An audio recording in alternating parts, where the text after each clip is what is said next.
I've spent about 3 weeks preparing for this moment, and it's been a great 3 weeks, and I get to share a lot with you. So bear with me as I go through my notes today and give you some fine information and get a chance to tell you a story today also.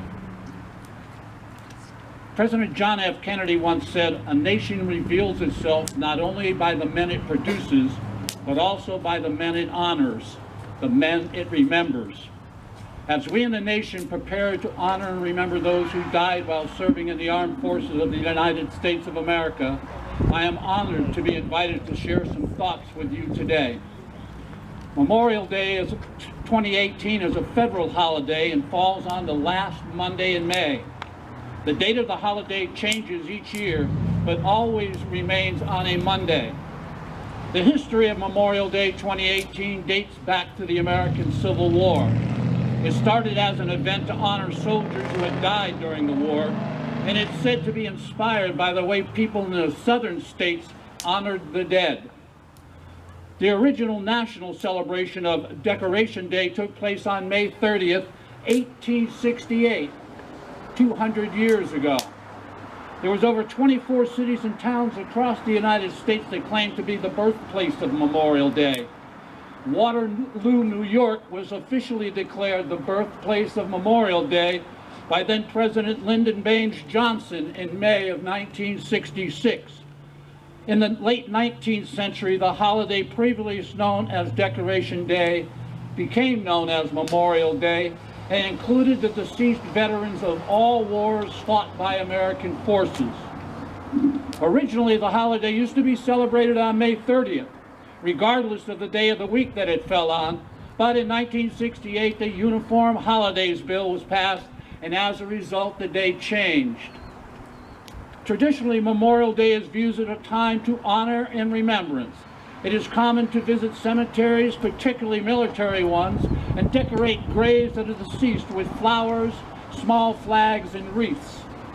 Other common traditions of Memorial Day 2018 are still practiced today, include the raising of the U.S. flag quickly to the top of the flagpoles, slowly lowered to half-mast, and then raised again to full height at noon. The lowering of the flag at half-mast is meant to honor the fallen soldiers who have died for their country over the years, while re-raising the flag is meant to symbolize the resolve of the living to carry on and fight for freedom so that our nation's heroes will not have died in vain.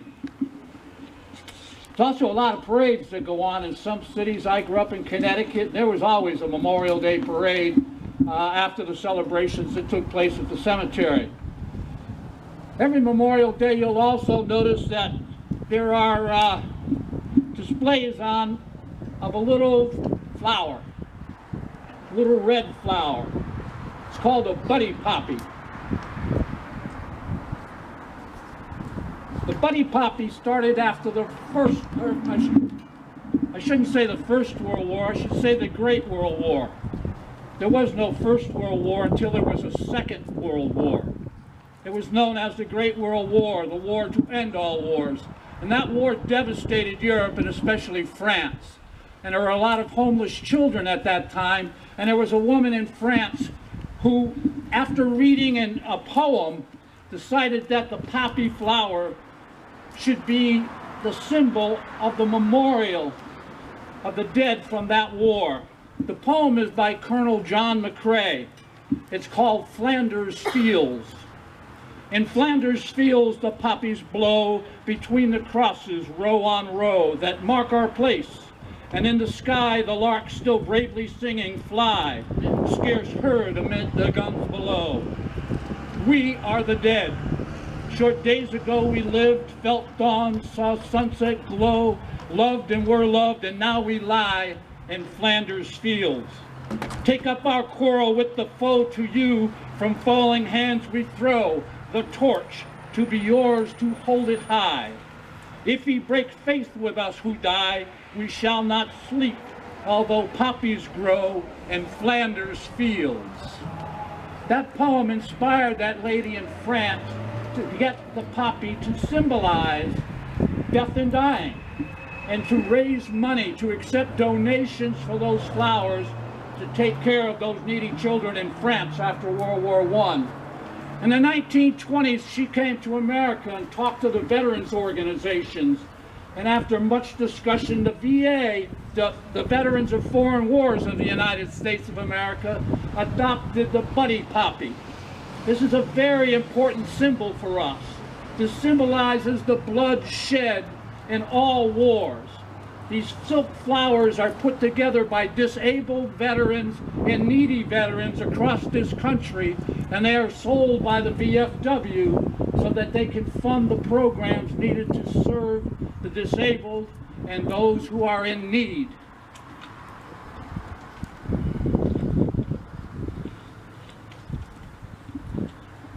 Right now, the Boy Scouts are walking around passing out those poppies. I've also got a Boy Scout here who has a jar, and he's walking around, he's passing out names, and I hope everybody here today will take a name out of that jar.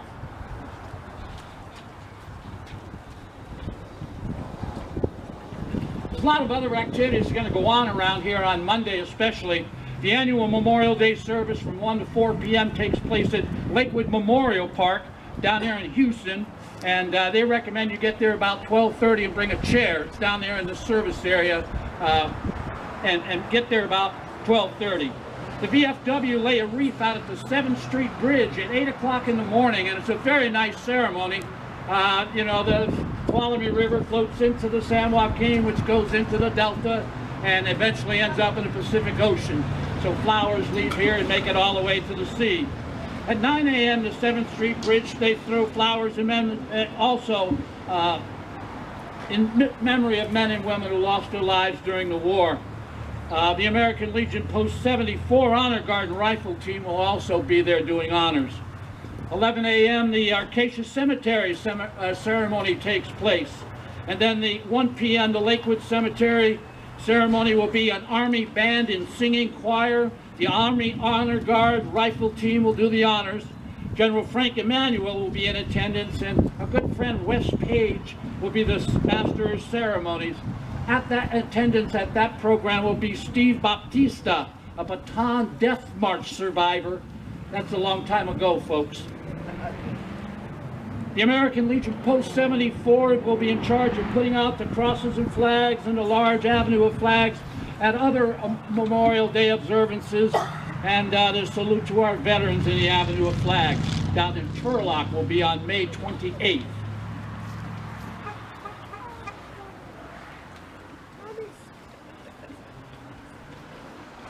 I opened by reading a quote by President John F. Kennedy. A nation reveals itself not only by the men it produces. I want to tell you a story about 3 men that this nation produced, 3 veterans. The first one's name is Michael Levesque. Michael Levesque was a student at Cal State Stanislaus. We both graduated from there. Michael was a veteran in the United States Navy. Michael served as the Director of Veterans Affairs at Cal State Stanislaus, then went on to serve in the Select Committee for Veterans Affairs for the State Assembly. He was very instrumental in the construction, the design, and the legislation that got us the California Vietnam Veterans Memorial. He also worked as the communication director for the Vietnam Veterans of America. He worked with the Vietnam Veterans Memorial Fund, and Mike distributed over $10 million through the Agent Orange Class Assistant Program, establishing groups in towns and communities across the United States. Very active his entire adult life in serving veterans. And I'm just treasured to have him as a good friend. On March 9th, my wife passed away, and I needed to get out of Waterford shortly thereafter. So I traveled and I went to Washington, D.C., because I knew I was going to be here today talking about death and dying. This is not an easy subject for anyone. Michael Levesque dealt with that all of his adult life and a tremendous person. So when I went to visit him, we went and visited every war memorial in Washington, D.C. We went to the Korean Memorial, a haunting memorial, if you've not seen it. The newly constructed World War II memorial, a monolith. The World War memorial that was built a long time ago was kind of set off to the side. And it says the World War, because there was no World War II at the time. The Vietnam Veterans Memorial was a very special place to visit that time. I'd been there times before. This time I got to go with my friend Michael Levesque. And the day before we went to Annapolis, Maryland, and visited with a gentleman named Jan Scruggs. Jan Scruggs is the man who conceived and pushed and shoved the construction of the Vietnam Veterans Memorial. An incredible man who had just come out of a week-long coma with a heart condition he has, and they were writing his obituary, and he recovered, and Michael was going to go visit with him for the first time since he'd been out of the hospital. I got to accompany Michael to visit with Jan at his Annapolis home, and I enjoyed walking along the shore there, looking at the boats and listening to these two men talk about their lives experiences now that we are 70 years old. It was quite a journey. Jan told us that day that he was speaking the next morning at the Vietnam Veterans Memorial. The Washington Post was doing a story on him about his survival and his heart condition and all of those things. It's also a tradition at the Vietnam Veterans Memorial is to scrub the wall. And on this particular morning, it was the New Day USA loan company out of Maryland. They brought their staff over there, volunteers, and they bring out the brushes and the buckets and they wash the wall. And Jan was there to wash the wall that morning, and I joined in also and washed the wall. Doesn't take very long. They hose it down, and 30, 40 people start scrubbing, they hose it down, and it shines again. So a tremendous experience to be there, and to be there with the guy who built it. Incredible, incredible man. He's still trying to, I hope in my heart, build the education center that they designed and want to put next to the Vietnam Veterans Memorial. And also Jan is active with the boys from the most recent war, the global war on terror, and he's helping them in the design of a memorial for those veterans who are lost in that war. Jan Scruggs is interesting. 1969, he was wounded in Vietnam. He volunteered for the draft, so he only went in for 2 years. When he got out, he went to college, studied psychology, and the topic of his discussions and study was the post-traumatic stress disorder. And what he learned from that was that before you can heal, you have to grieve. And that wall, it was the beginning of the grieving for so many Vietnam veterans. In an opinion piece that Jan wrote and appeared in the Washington Post, the article for a national memorial for Vietnam veterans was there to remind an ungrateful nation of what it had done to its sons that had served in the Vietnam War. We weren't welcome home in the same manner many of the veterans of today's wars are being welcomed home. And that's why it was important to Jan, and that's why he never gave up on the inscriptions that appear on that wall. It's about the men and women who died in Vietnam or are missing in action.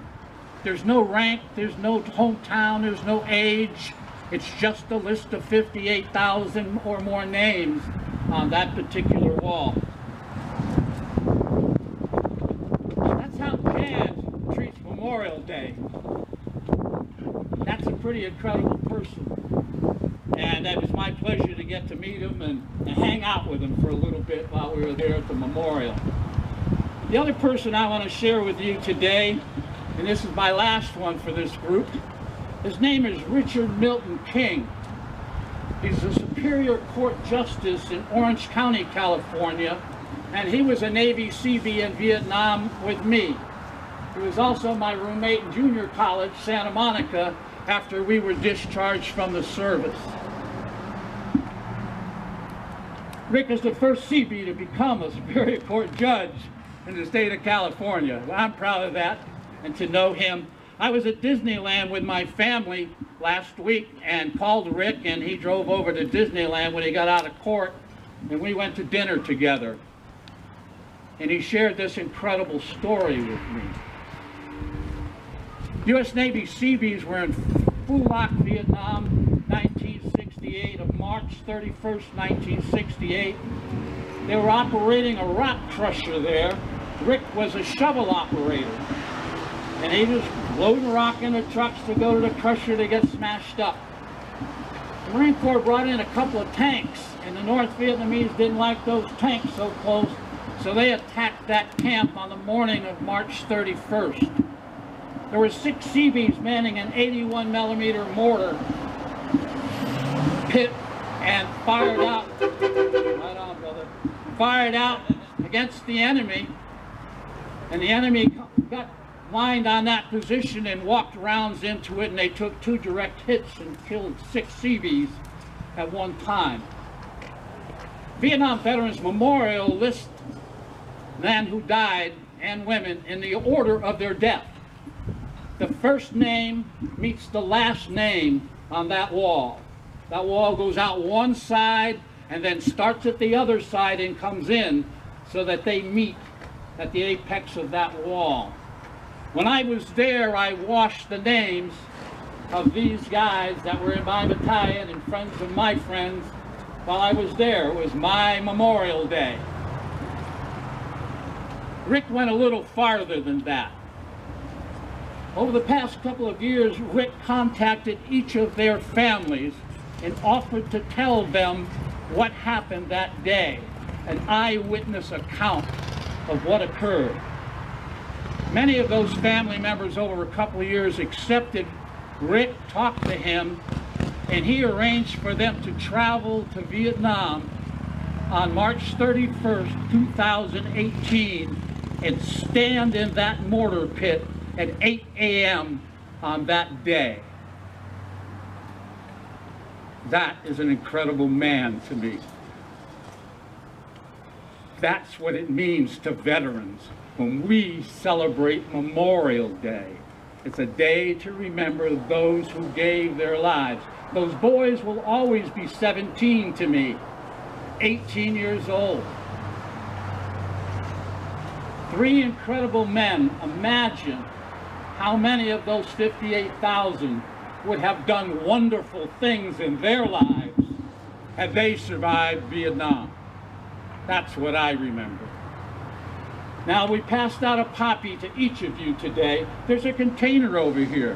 When this is over, come and put $1 in it, or some change or something. Help us, help the VFW make some money so that they can continue to serve those wounded, disabled veterans and those who are needy.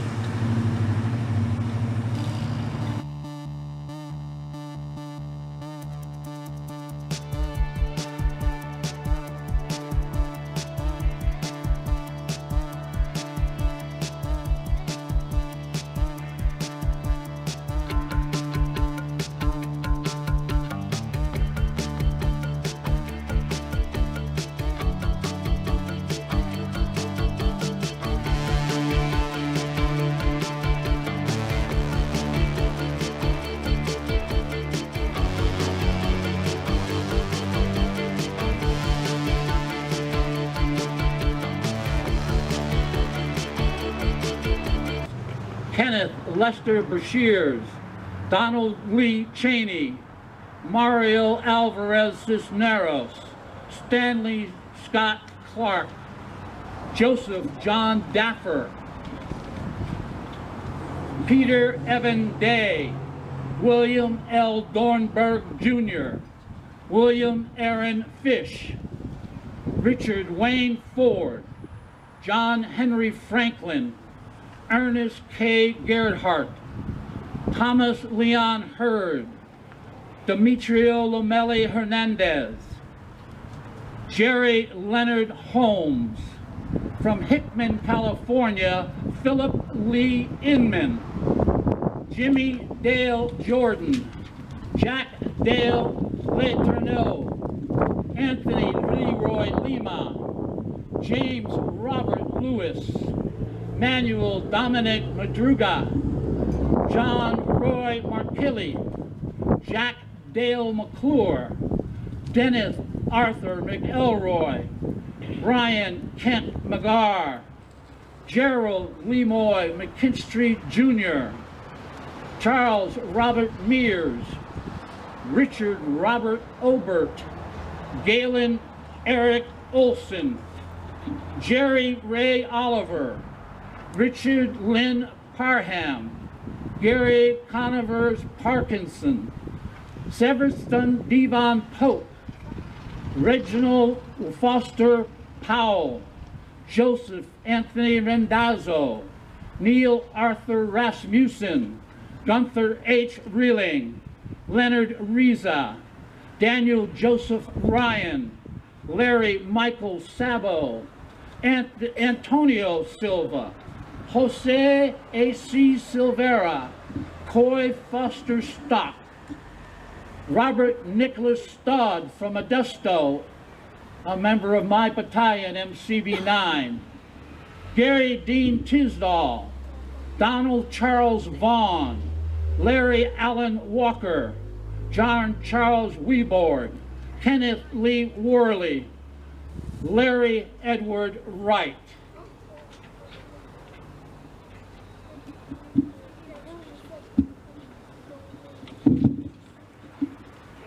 Okay, one little short little message and then I'll stop. I read this to myself the other day. It only takes 2 minutes, but I read it every time I get an opportunity. Traditionally, members of a nation's veteran service organizations have rendered a hand salute during the national anthem and events that involve the national flag only while wearing their national organization's colors. Glenn's got on one of those hats today. You see them a lot. The National Defense Authorization Act of 2008, signed then by President Bush on October 14, 2008, contained an amendment to allow service members not in uniform, military retirees, and veterans of the armed forces to render a hand salute during the hoisting and lowering of the U.S. flag and during the playing of our national anthem. A military salute. When signing the bill, President Bush stated, "I believe that this is an appropriate way to honor and recognize the 25 million veterans in the United States who have served in the military and remain as role models to other citizens. Those who are currently serving or have served in the military earn this right, and the recognition should be an inspiration to others." The military salute is a unique gesture of respect that marks those who have served in our nation's armed forces. Like service members in uniform, they will give the military salute on the first note of the national anthem and hold it until the final note while standing at attention. They are permitted to do so whether they are wearing a hat or not. The next time you are at an event of this nature or a sporting event, please note that those of us not removing our hats are seen saluting our nation's flag during the performance of the national anthem are honored to show that we have served in the armed forces of this great nation. God bless you and thank you for this opportunity to talk to you today.